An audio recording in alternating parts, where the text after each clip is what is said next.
Hello, and welcome to my talk show about revolution. I'm Levi and I will be your host. First, let's establish what a revolution is. A revolution is a change in society or the government, usually involving the control of power. In some cases, it doesn't involve power, like in the Industrial Revolution, but in most cases, it does.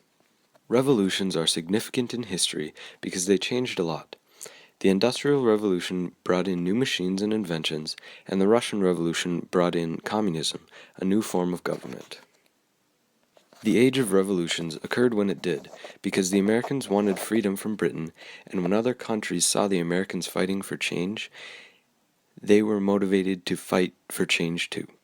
Here's a little background on the three revolutions we will be talking about today. First, the American Revolution. The American Revolution started because the new immigrants didn't want to be controlled by Britain from across the ocean. The British tried multiple times to raise taxes in America. The Americans then started little skirmishes with the British troops stationed in America. From there, these little skirmishes transformed into a war. After fighting for 6 years, the Americans got help from the French, and the British were forced to surrender at Yorktown in 1781. Next, the French Revolution.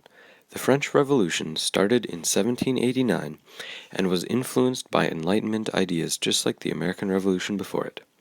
It was most influenced by the ideas of popular sovereignty and inalienable rights. This means that people wanted equal power and wanted rights that can't be taken from them. In 1795, a new constitution was made saying that a 5-member directory appointed by Parliament would have all executive power. After about 4 years of the Directory causing financial crisis, inefficiency, and overall political corruption, Napoleon appointed himself leader, and it was the beginning of France's rule. And finally, the Russian Revolution. By 1917, most Russians had lost faith in their leader or Tsar, Nicholas II. He had full rule over everyone, including Parliament or the Duma. Whenever the Duma tried to defy him, he just ignored them and did as he pleased. On March 8, 1917, people took to the streets in huge crowds to protest their leader. On March 11th, the army received an order to stop the uprising, so they opened fire on some of the demonstrators. This didn't faze the protesters, and they kept on the streets.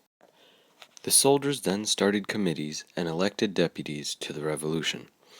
The imperial government then surrendered, and the Duma made a provisional government that befriended the revolution.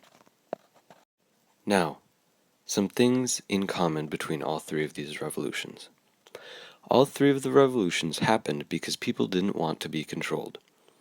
The Americans didn't want to be taxed by Britain, the French wanted more rights, and the